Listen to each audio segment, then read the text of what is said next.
Welcome to Reddit Storytime. Today we're going to see some posts on r/confessions about someone who holds a deep secret inside them. I hate my brain-damaged sister. I can't believe I'm actually typing this out right now. It's making it feel very real. And before you say it, I know, I'm probably one of the worst human beings on this planet. Around a year ago, my older sister, 27, widowed mother of 2 boys, 8 and 5, decided to, against every single warning made, get drunk as shit and wreck her car into a rock embankment outside of town. She was life-flighted to an ICU, spent weeks in a coma, and awoke in a vegetative state. In the past year, she has slowly began to see some progress. Because of this incident, I was forced to quit my job, leave my friends, move across the country, and back in with my parents to help take care of her and raise my nephews. I love them dearly, but I have never wanted to have kids, especially not forced upon me like this. She had the mind of a child now, argues about silly things, can't cook for herself, cries over everything, can't read, memory loss, partially paralyzed on her right side, has aphasia, and a list of other problems with me as her caregiver. She tells me how happy she is to be alive after such a bad car accident. I want to scream that I wish she had died. Her boys are a wreck after losing their dad recently and now have a fucked up mom. My parents are spending all of their retirement savings for her treatments. I can see the years getting shaved off of my dad and mom from the stress. I don't treat her any differently. I still tell her stories and laugh with her and do my best. But I hate the way I feel when I look at her. Did you even think about your boys when you got in that car? She is smiling and completely ignorant to the pain she has caused my entire family. So I guess that's it. That's my confession.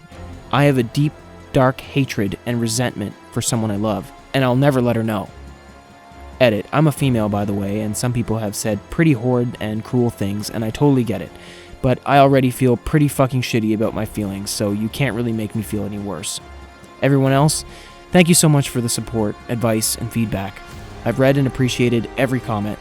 A lot of the medical and healthcare advice I will be talking to my parents about, and hopefully the financial part of this can be helped a bit. Thanks, guys. Much love. Our next post is about someone who can't stop calling Obama a very unique word in their dreams. I keep having dreams where I call Obama the N-word, and I want to stop. This is a throwaway for obvious reasons. Some background. Politically, I've been a Democrat for my entire life, and an Obama supporter for as long as I can remember.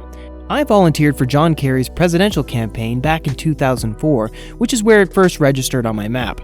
I watched his speech at the DNC and was instantly enamored. When he announced his candidacy for president in 2007, I immediately threw my weight behind him. I knocked on doors, I educated people about his policies, and did the best I could to get people to vote for him. When he was elected, I was ecstatic. In the past, when I had supported candidates, it was out of cold reason, because I thought their policies and acumen would result in the best net result for this country. But this was a person I could get excited about, somebody I could believe in. When it came time for his campaign for a second term, I was largely the same. I had slightly soured on him. Granted, he was not the president I had hoped he would be, but that was not his fault. I had built him up to be so huge in my head, it was impossible for him to live up to my expectations. Republican gridlock in Congress also prevented him from getting through the policies he wanted. Nevertheless, I still supported him, still volunteered, and was still happy when he won his second term. The problem started about 3 weeks ago. I had a dream involving Barack, which is not uncommon for me. I was working with him and Michelle on their upcoming Netflix show. We were looking over demographics and how they related to various geographical locations. Without even realizing it, I said, "Yeah, N-word, we should do pretty well in area near me." He just looked at me and stormed out with Michelle behind him. I woke up and went into the bathroom to splash cold water in my face. I dismissed it. I don't have a racist bone in my body. This was just one of those dreams, right? A week and a half ago, I had a similar experience. This time, I dreamt we were going to wine tasting together. I don't remember the lead up, but I ended up saying something to the effect of, "The sommelier said we should be detecting earthy tones in this wine, but it's just not registering with me, N-word." This time, instead of storming out, he replied very sternly, "Why did you feel it was an appropriate thing to say?" I began to stutter and explain it was an accident, but I had once again woken up. The most recent incident was last night. I dreamt I was at my family barbecue with the Obamas, just his family and mine. He was manning the grill and I was speaking to Michelle while the children played with each other. I know Sasha and Malia are adults now, but I still think of them as children. I said to Michelle very politely, "Excuse me for one moment," and marched right up to Barack and tapped him on the shoulder. He turned around to look at me and I just said the word and nothing else.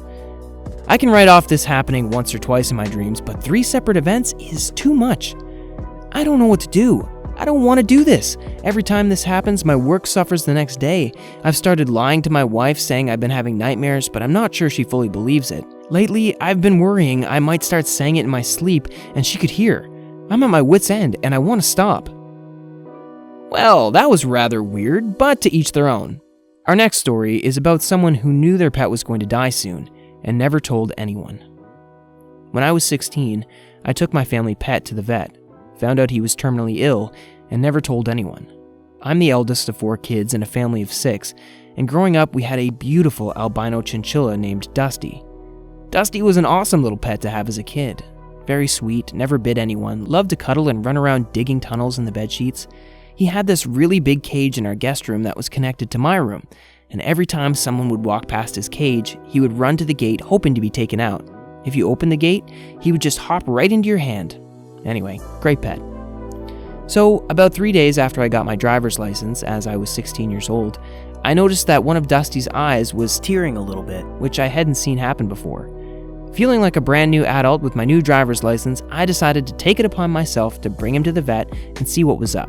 So I put him into a brown paper grocery bag with his favorite blanket, made some air holes, stapled it shut, and strapped him in the passenger seat of my family's van.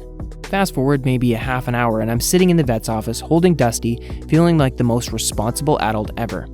The vet is an exotic animals vet and takes a look at him, then asks to do an x-ray. So she sedates him a little, does the x-ray, hands him back to me, and leaves the room. Adult level 9,000 as I sit petting him until he wakes up. So vet comes back in and sits next to me on the little bench in the checkup room and starts petting him in my lap. She's telling me how wonderful he is and how lucky I am to have such a great little pet, asking me my favorite memories of him, all this. So we're talking and I finally ask her something like, "Okay, so how much do chinchilla eye drops cost? Because I've got to get going." And she smiles gently, saying something like, "I wish eye drops could fix this." She gives me a hug and starts to explain. Dusty was not bred responsibly and had some kind of internal deformity involving the roots of his teeth putting pressure on his eyes and brain. This would eventually cause an early death. I couldn't believe it. I remember starting to cry and putting Dusty back in his grocery bag with his blanket and asking if the vet had a stapler so I could close it again. I paid cash to the receptionist for my babysitting money and got into my car, crying all the way home. When I got home, I sat in the car for a while in the garage, trying to gather myself as Dusty chewed on his bag.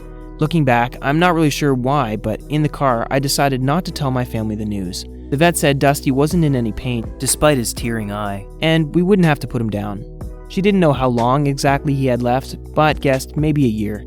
I guess I figured I didn't want my family to be sad every time they played with him or passed by his cage, knowing this time was limited. I wanted the rest of his little life to be normal. Eventually, I brought him back in the house and put him in his cage. I went later that day to Petco and bought rodent eye drops as a cover-up and proudly told my family that night how I brought Dusty to the vet, checked his eye, and lied saying the doctor gave me eye drops and told me eye irritation is common in chinchillas. Dusty lived 3 more years after that, 2 years longer than the vet had expected. He passed away just shy of his 10th birthday. On the morning he passed, I told my dad what had actually happened at the vet. He told me I was so much more of an adult than I knew. Thank you for watching. This was Reddit Storytime, and if you want more stories like these, make sure to check out our channel.